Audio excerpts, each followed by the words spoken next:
గోవుకి ఉన్న ఇబ్బంది ఒక్కటే ఉంటుంది. ఏమిటి ఆ ఇబ్బంది అంటే, దానికి గంగడోలు అందదు, మెడ కింది భాగం. దానికి దురద గంగడోలు దగ్గరే ఉంటుంది.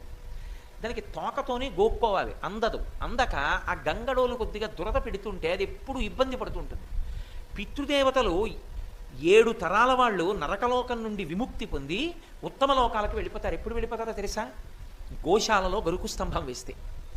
గోశాలలో కానీ గరుగ్గా ఉన్నటువంటి రాతిని కానీ, పెద్ద రాతిని పెడితే దాన్ని శంకుస్థాపన చేసినంత అందంగా చక్కగా భూమి పూజ చేసి గరుకు రాతిని పెడతారు. పెడితే ఆవులకి ఎప్పుడు గంగడోలు దురద పెట్టినా అవి వెళ్ళి ఆ గరుకు రాతికి రుద్దుకుంటాయి. అది గరుకు రాతికి రుద్దుకుందా, దాని రోమ కూపముల యందు దేవతలు ఉంటారు.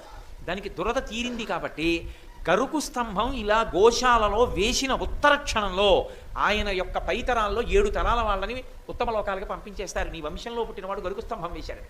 అంత గొప్పది.